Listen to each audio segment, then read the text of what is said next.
Then I would use the leverage of bringing up her knee.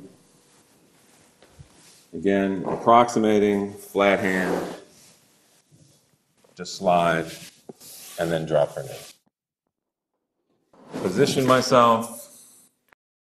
Now in this case, I do have to let my wrist angle just a little bit because I'm going to get my opposite arm straight across. You can't do that. This is what I call trying to do the seal. Okay, you have to angle slightly to be able to get across.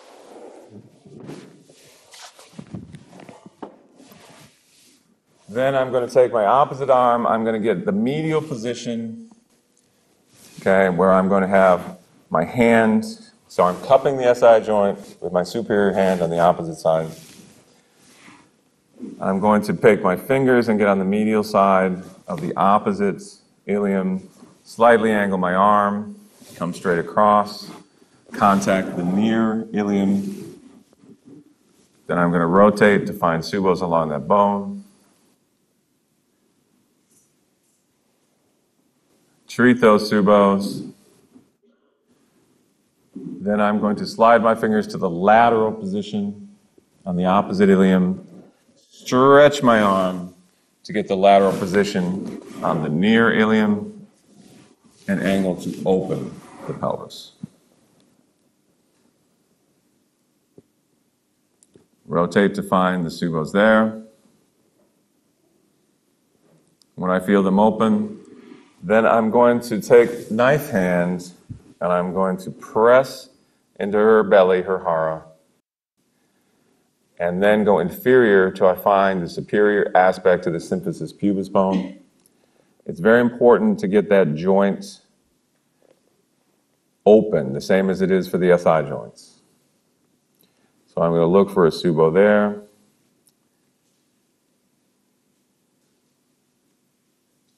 When that relaxes, I'm going to be done with working this part of the inferior base. Okay, and I'm going to move her hands. The hara is defined as inferior to the ribs, superior to the symphysis pubis, and medial to the iliums. So the soft part of the belly. So I'm going to go rotate in a clockwise motion. Any subos I find, I'm going to cross fiber, rotate, find my best angle, shift so I have a nice comfortable position, treat those subos. After I have them open, then I'm going to cross fiber using the base of my thumb to the sagittal line in the center, then drop my cup hand and come back.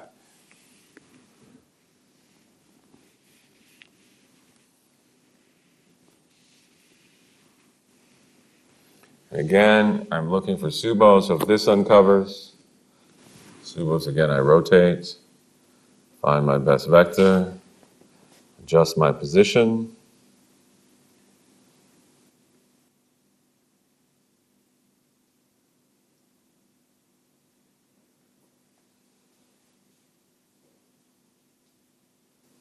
After those subos open, my next rotation I'm going to do is the hip rotation.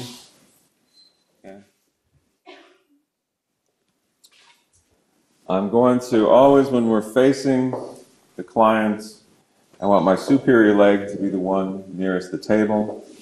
Just bend slightly at her knee. And now I need to keep one hand on the lateral aspect of her knee, the other controlling her heel, so that it's in front of me. I need to keep the heel lateral to the knee, and then I need to maintain this position. Again, don't want to waggle the joint. I want to maintain it in this position. So I rotate 3 times each direction and the figure 8. Okay. Then when I find in that hip that I found, again, the clock is noon, so you imagine your watch or your clock going right through the center of the joints.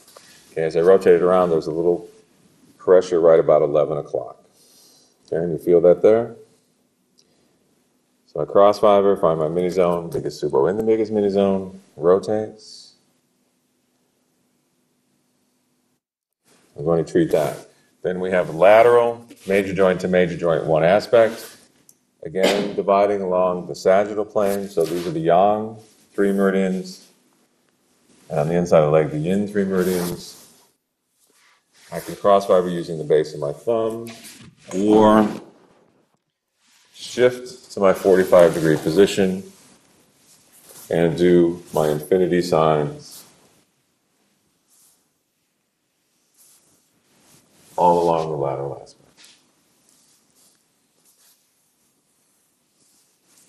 So I come and I find a mini zone here. Okay, bigger one on the leg. This is about 2 by 5.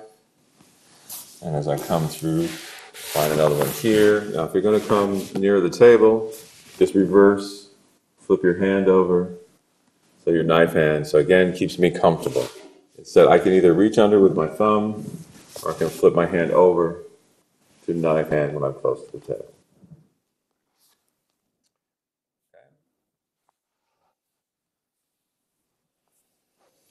So I cross fiber, find the biggest subo, shift my position to make sure I'm comfortable, rotate, so all the way around, find the best vector, raise my elbow, apply my pressure.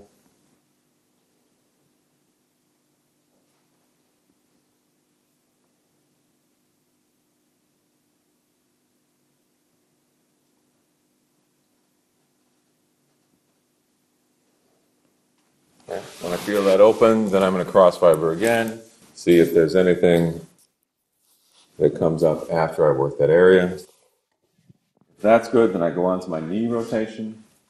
I'm going to take hands on both sides of her knee. Again, my archer stance, I'm going to lock my upper body. We always lock the upper body and do the movement with the legs. We never lock the lower body and do it with the arms. So I lock on either side of the knee, circles, both directions, and the figure eight. Okay. As I come over, I find again about 2 o'clock on the knee that there's a restriction. So I use my cup hand, reverse archer stance. Okay, archer stance is foot, heel to toe, legs about shoulder width apart. Nice gentle curve of the arms, slight forward lean.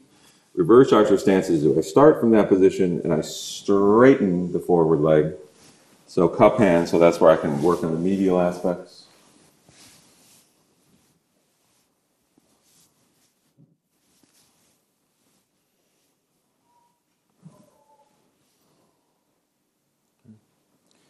Now I can also use archer stance to work on the opposite leg. So if it were, say, 11, if there was an imbalance at 11 o'clock, I can gently reach across and still stay in good position.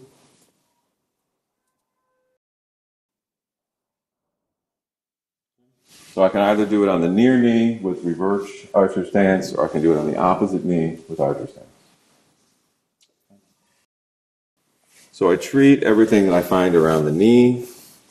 Then I'm going to do a patella rotation.